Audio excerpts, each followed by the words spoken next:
love. In this great turning we shall learn to lead in love. So it is 6:37 a.m. on April 6th, 2025. Today is the day for Ohana breath and certainty. Hello, self, cosmos, infinite beings, Ohana. Soul Dr. Nick here, and this is Magic Mirror Work.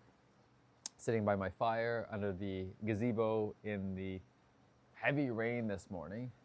We had 2 beautiful days of sunshine and now back to the rain. And being with creating the playlist this morning, being with life, being with so many things. Definitely feeling tired still this morning. Wasn't sure I wanted to get up. Not sure if the body is getting what seems like illness or it's just purging something. I'm wondering if all this early morning sunshine is doing something different that I'm not used to. And then as well, I'm wondering if being near power lines recently, because one of our friends lives near power lines. And then just life in general, all the stuff that's going on, all the changes that are going on. And just trusting. That's sometimes hard, just to trust. Trust that it's exactly the way it's supposed to be, right here, right now. And just creating the playlist for this morning, so I started off with the song, We Shall Be Known. Not sure if that's a song I want to put in the playlist for today. A big part of today, I'll be talking through it, is certainty. Wanting to create certainty in the external world. Like, oh, if I only knew what was going on externally, especially when it comes down to money, housing, health, illness, jobs, children, all these external things, right? Like, oh, if only I could know I was going to win the lottery, the stock's going to go up, stock's going to go down. And then recently, yesterday I was talking to people, it's like, I'm feeling like I'm actually getting a better picture of the meta game that's being played. It's like there's the immediate stock game that everyone wants to talk about. Oh my God, things have gone down. What's the meta thing? What is the benefit of this? Because there's always a benefit. There's always a cost. Like, it's so funny that us humans have created systems where we can go from everything is awesome, today's gonna be a wunderbar day, to the sky is falling, and then back to everything is awesome. And that's what the kids are wondering. It's like, what is going on with these adults? Like, yesterday to today, objectively, what has changed? Nothing. But subjectively, everything has changed. And it's so hilarious.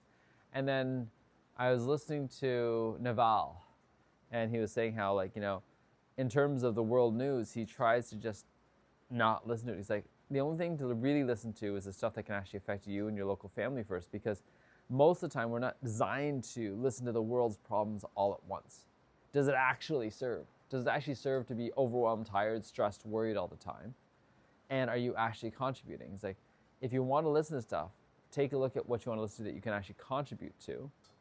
And it's not to put your head in the sand and be ignorant. But on the same token, actually put your head in the sand and be ignorant. Because then you might actually get more done. Then I might actually get more done. And that's part of it for me. When it'd be great if I was an objective person, but I'm a relative person as well. I've been patterned into relativity. So objectively, my life is at least 1,000 times better than when I was at the worst of my worst, right? 1,000 times better. I can look at it in all different ways, health-wise, technology-wise, relationship with parents-wise, relationship with beloved-wise, having a child-wise, living-wise, financial-wise. But in a moment when I'm feeling relatively behind, when I see someone else is doing really well or advancing in their spiritual work so abruptly, I can feel like I'm behind because there's some kind of internal comparison clock that's going on. And today is about certainty, and how do we create the certainty inside? And one of the reasons that sparked this was I was talking to a friend doing a podcast. I was practicing interviewing, he was practicing me on. I realized there's a moment in his life, and you could see it in his whole being shift when we talked about it. Like, there's a certainty coming back to his business after taking a sabbatical and then saying, I know how I'm going to turn it around, and betting the whole farm on it. Like, let's mortgage the house, let's do it all. Let's talk to the team and say, hey, you guys either leave or you stay, but if you stay, just know it's going to be work. and know that it's going to be different. And a lot of people left, and that's when the doubt could have crept in, right? Like, without the certainty inside, the external circumstances would be like, what are you doing? You're mortgaging, you're bringing all these people, you're kicking them out, you're starting over again, all this stuff. But that internal certainty has led now to decades of expansion, growth, a whole new trajectory. And that's a piece that I'm looking to bring in, not just for myself, but for clients, whether it's through this breath, whether it's through our soul immersion or our retreats. And because that internal certainty, that internal compass, when it's really turned on, that's why our tagline is awaken the inner sage. That's your inner sage. And it's easy, it's lucrative, it's fun, it's the ikigai. It's the combination of what you want to do paired with what you're good at, paired with what people pay you for, paired with what will make an impact. All of those things together. And sometimes I think I forget, and we forget the power of, it's not about the number of people that are around. It's the number of people that are actually stepping into who they truly want to be. Not just saying, how do I become another cog in the machine? And that's not to negate the jobs that may seem, quote unquote, in your head like a cog in the machine. Like, I remember thinking a janitor or anyone who's doing menial work, that was what I was told in a way. Not badly, but it's like, that's not for you. And I think that there's truth in that. That wasn't for me. But there's also untruth in that. That job is for someone. It's just we've gotten to the point now where we feel like those jobs are disposable. Anyone can do it. We're going to go for the lower and lower bidder. Like, I think in a traditional institutional setting, having one or two like professional janitors who really love what they're doing, man, it changes everything, because there's a pride in the work, there's a knowingness in the work, there's a clockwork in the work, there's a training for the new people coming in. And you see those movies about this, right? People who have actually worked like the groundskeepers for a university football field for decades, because they just know everything about that field, the temperature, the light, the weather, the seasons, all that stuff. And you don't get that otherwise. It's just who wants to dedicate their time. We've got friends right now who are like, they want to actually plant roots in a place and build up a place. I'm like, how do we support you to do that? Because right now for me, I'm of the mindset of moving around, experiencing different places. Like, we have different roles and different goals. It's when we get lost in each other's roles and goals that we lose the certainty. And it's not surprising. Like, I mean, I grew up wanting a certain level of fame. I wanted to be a rock star at one point too. It's like, how hard could that be? And look at the life they get to live. And it's over and over again being asked, told, what do you want to be? What do you want to be? What do you want to be? Thinking that you're supposed to figure it out, versus actually just experiencing things. Hey, go out and experience a bunch of stuff. Don't let us do a test or an exam to evaluate things. And so in this breath today, practice letting go of your being. You're going to notice certainty isn't something that you're worried about letting go of, because I'm certain that, actually there is a certainty to this. If I woke up with a cone tomorrow, I would slowly return to some version that's similar to this, because I'm closer to who I've always wanted to be than I ever have. And there's some parts that I would actually probably drop right away, because I'm still holding on to parts that aren't me. Whether it's looking for approval, whether it's looking for the blessings, whether it's looking to conform, whether it's scared what you might think. And that's part of the reason for me doing this magic mirror work in the morning. And I'm just reminding myself, this is magic mirror work. This is for me, by me, through me, as me. And I'm practicing for today, because it's like, bleh. I realize getting out this verbal diarrhea allows me to be more present when I'm with someone else. Because when I'm on the call, I want to minimize the amount of stuff that doesn't serve them directly. Sometimes I want to say things because it serves me. What I really want to do is practice saying and being clear about what I'm saying is serving them.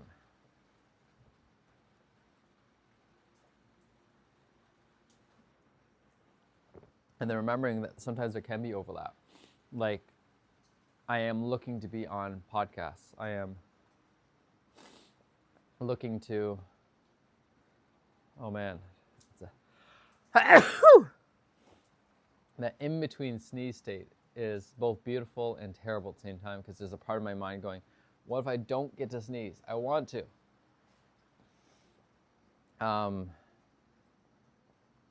And that's why it's such a dick move when I say bless you to someone before they sneeze, because there's a part of me hoping to chase it away, to be that mischievous asshole in a way.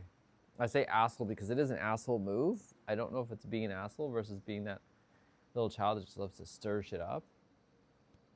But I also recognize that even if I'm not meaning to be that kind of asshole, it doesn't matter if that's the impact I have too.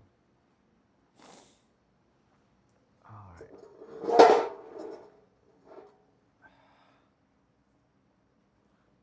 I really do love these fire bowls. I would love one of those real wood BioLite fan things and all that stuff, but don't need to push the envelope here, or one of those big smoke bowls, smoke-free bowls. But again, what would our neighbors say when they could smell some real smoke, right? As smokeless as they are, there still is some smoke. And that's the thing, like I'm living the strata building and realizing how do I remember these are my neighbors? That this is the community of the past, and sometimes even if I don't agree with them, to be civil, to not look at them like, oh, these idiots. Because that's not easy sometimes. Sometimes I do think, these idiots. Just get me out of here. In a different situation, it'll be okay. No. But coming together more intentionally rather than just random people coming together collectively inside a housing structure, yeah. Do you actually fit into the ethos of this culture? It's got some importance there. And if you don't, how do we check and see what a better fit might be without making everything homogenous? And that's such a dance, right? It's one thing to say, I just want everyone to feel the same way, vote for the same people, think the same people. And that's a funny thing. It's being a little bit of a chameleon, and I'm trying to be that. Everyone's got a different opinion of who, what I would support. It's funny having switched to all sides of the spectrum. I don't know how many people can actually say that they voted for every single party in the federal elections. And I can. And I think that's actually, I'm proud of that for me. Because the word that they try to use in the media is flip-flopping or undecided. To decide to cut off all options. And I'm actually really grateful for that. And it's funny because this time I already decided, so to speak. I'm much clearer, and I'm not looking to be swayed, but I'm also not closed to it either. Like until I vote, I haven't voted yet. But I'm not also saying, hey, you guys have to provide it for me, because I'm certain that I will know how I want to vote. And I don't know the quote-unquote right answer, because there isn't a right answer in the same ways that other things. And that's part of certainty. Certainty for my decision, certainty for your decision, certainty in the ability to make decisions. I love even the idea yesterday. It's like the problem with the whole question of what's my purpose in life is that we lose sight of answering it from the human that we are instead of the global all-knowing consciousness. Like it's answering the question from the level that you ask the question at. My purpose in life is the thing that I'm doing right now. The global perspective is it doesn't really matter because it's all going to go back to oneness. Everything is perfect. Is there meaning? Yes. Everything I'm doing right now has meaning. Like when I'm actually in pain, there's meaning. But in the global side of things, everything is predestined, preordained. Yeah. Like from the moment that Big Bang started, everything that came out after that was probably already going to happen.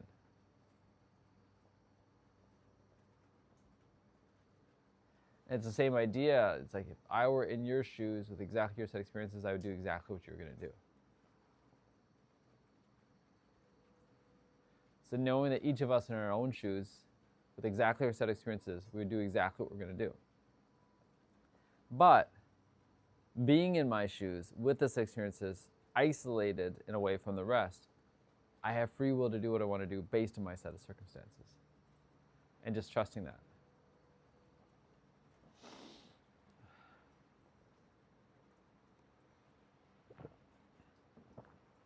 It's a mind fuck. And then in the family home, allowing things to be a little bit more libertarian, sovereign.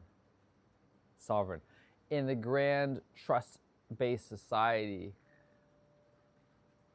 right now the best solution that we've found recently are sets of rules. I don't think that is the right answer. I think that's the ones that we're familiar with right now.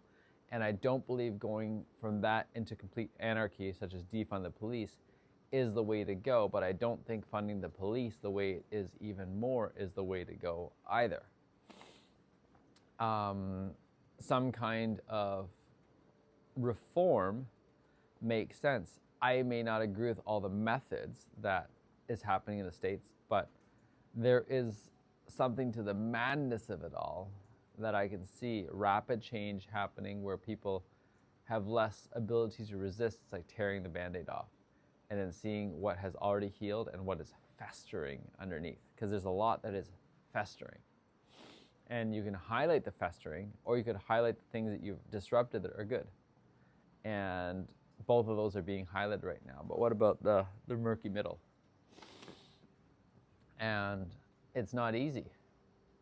I have a number of people who work for the government. I have a number of people who work in the healthcare field. I mean, and I really appreciate when Naval was asked, like, what do you think are the things we haven't been looking at? One is that we're overestimating what our healthcare system is providing, what our medical system is providing. Like, most of it is, let's cut something out. Like, does that really make sense? Oh, you don't really need those things. It's junk DNA. We don't understand it, so it's junk. Most of it's not getting down to root causes. Here, take this and take this and this. Let's talk about the 30 different adverse events. Let's have more complex systems to track all the complexity versus simplicity. Non-native EMF.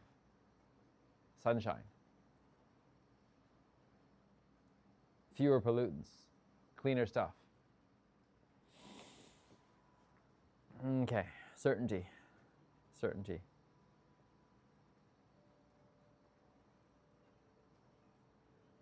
The themes are as much for me to not go off topic.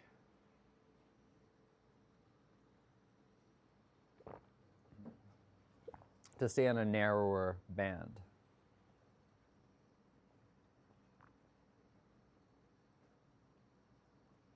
Because I want to share stuff that's going on. I really do. I think that's part of how we change the world, is share what's going on.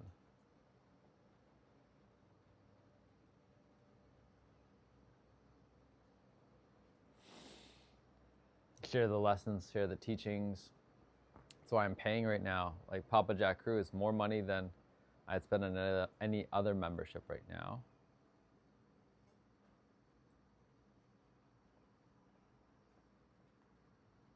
Elena DiMartini, John DiMartini. A step back from Jerry Sargent. Spending some time with Elizabeth.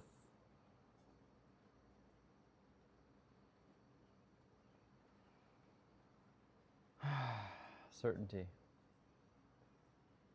Manufactured certainty. True certainty. It's not even 7 a.m. yet. Just noticing.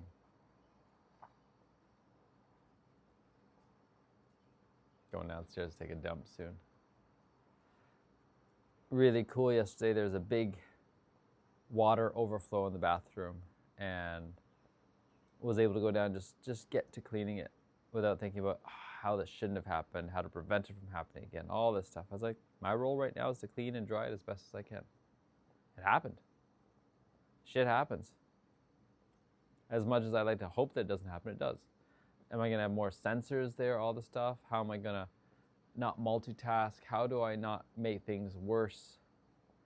That's a big part of it. And then noticing there's so many other moments where it's like I didn't have the same level of compassion, care, understanding, especially for those that are closest to me. And what has it that I don't have space for that? Part of it is my own fatigue, my own body, and it's remembering, like, when I'm in pain or discomfort or distress, I'm less understanding. But even then, it's a practice to cultivate, because it's not like I'm in such pain, such distress. And I'm okay with the fact that I don't need to have such a thick skin right now. This is where I'm at.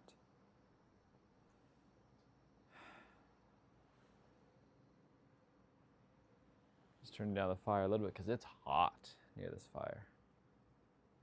And I was recognizing, it's like, wait, why am I burning so hot? Instead of like saying, how do I push it further away? It's like, I want it close. I don't need to burn as much because I got to fill these tanks up.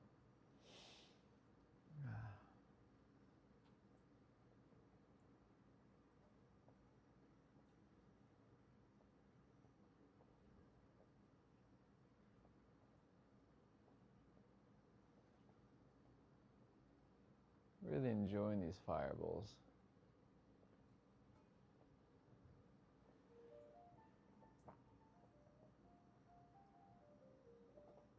There's a song, Misty. Such a reminder.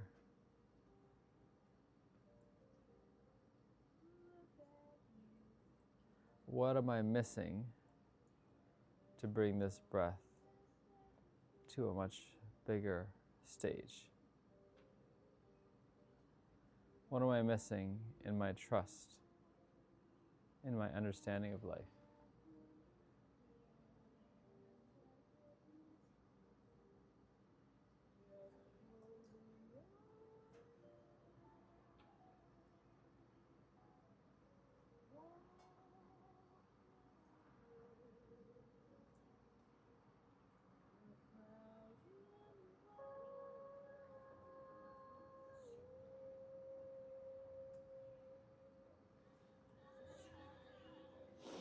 I'm just listening to my dear sister Laura's music right now to see what's coming up.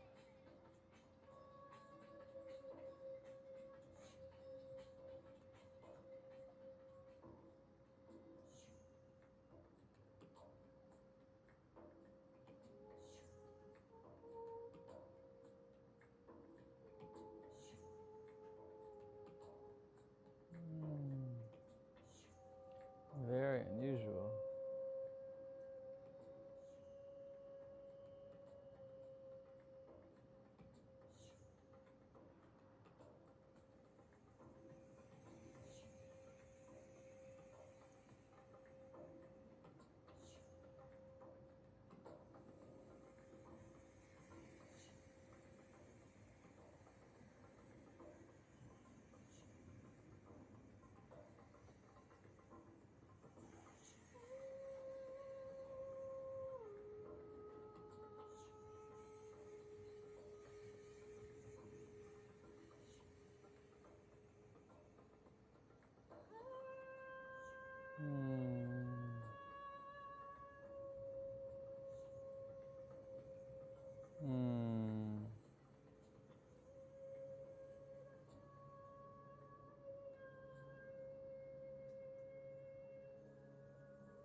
Stars at night,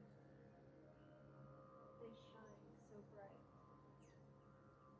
Be the brightest star in the sky and shine your light.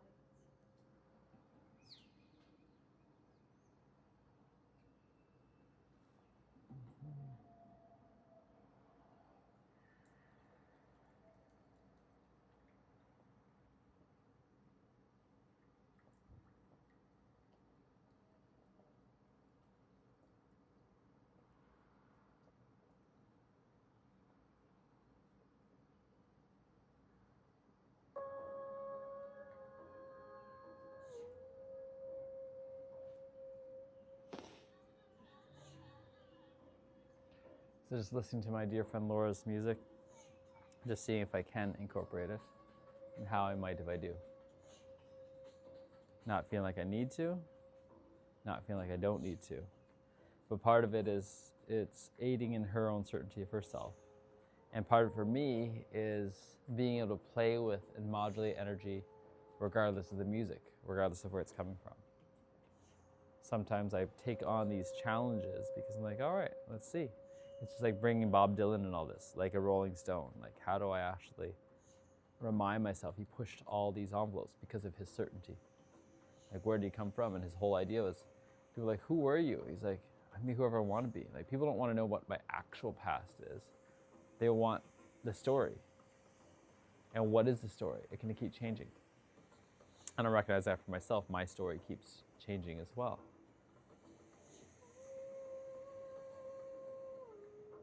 It's just what pieces am I wanting to highlight?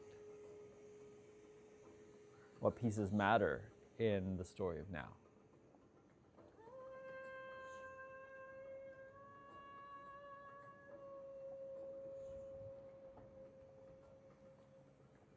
Oh.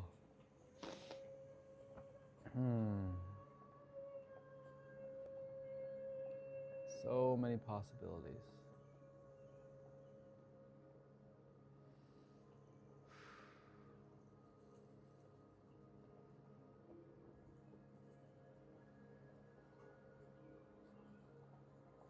And that's part of it for me this morning and these days is just to listen to the music of possibilities. Sometimes I forget. Stars at night, they shine so bright. He is the That's brightest my work. star in the sky. To listen to the Shine possibilities. your light. The possibilities. To look off into the distance. See all these beautiful trees. To see the sunrise. 7:04, so the sun's definitely risen for a while. It's just drizzling a little bit outside now.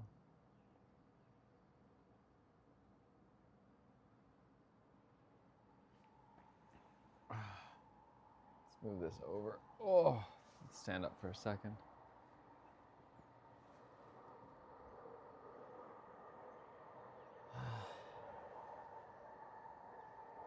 Just noticing the outside world.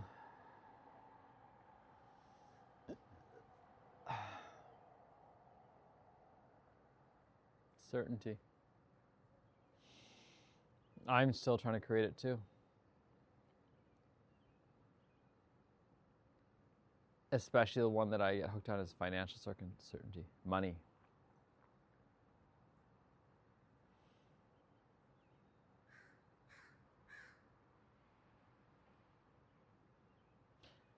My brain's going silent because it's like, how do you pretend it's not there? Okay, it's there, but then how do you not own it all improperly? Okay, let's not try so hard. Let's just notice. It's both there and it isn't there. It's okay that it's there. It's okay that it's there. I don't believe myself to be a bad person. And I know myself enough to see that at times I can get lost.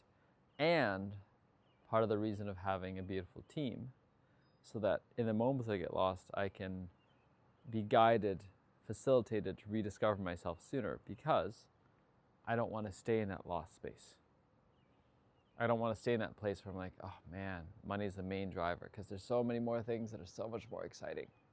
Connection, play, love, intimacy, authenticity, sovereignty, freedom, adventure. And in those senses, we already have all that we need, more than I could ever have imagined. I'm richer than I could ever have dreamed.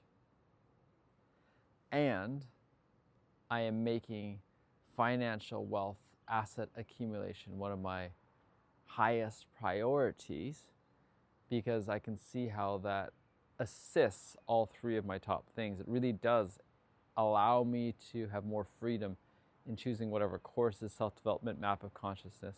It helps me in my family be able to be more free, traveling, getting the support that we want and need, and creating the life experiences that we want to have.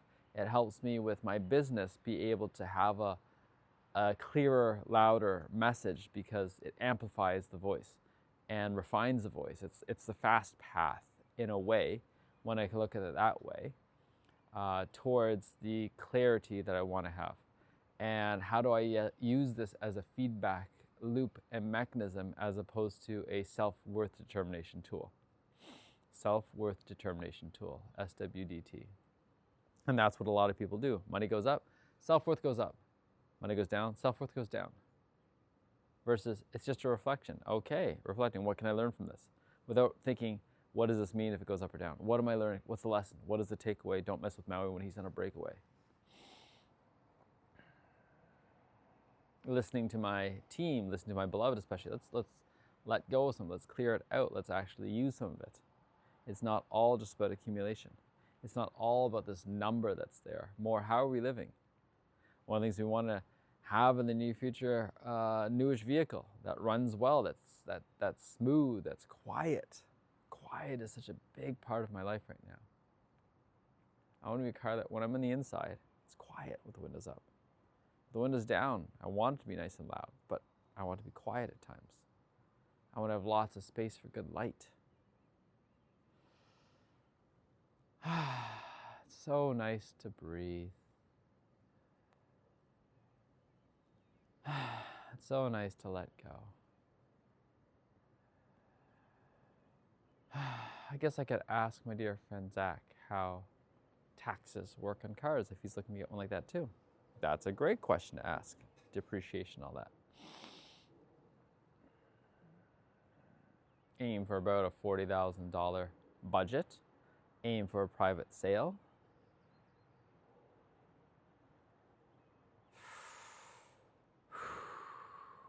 And just trust. Trust the process.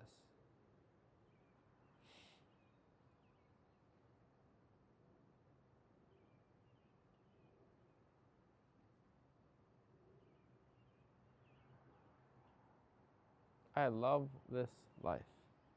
I love this life. Such a great life. Such a lucky life.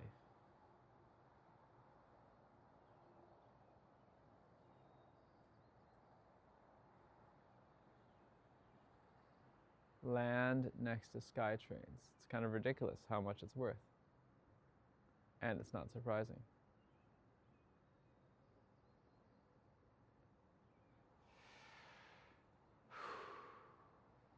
Take a breath. Take another breath.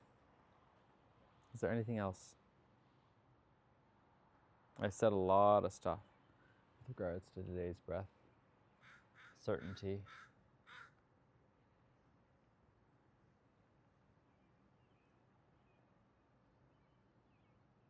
A lot of noticing yesterday, wanting to have someone see my pain, my resentment, and noticing that. When you get stuck on wanting to explain, justify the resentment, usually you're pulling everyone back into it.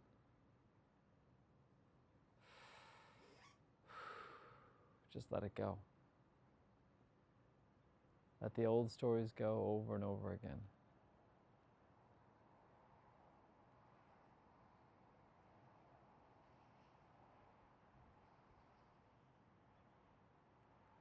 Thank you. Thank you. Thank you. Thank you. Thank you. Thank you. Thank you. Thank you. Ciao for now.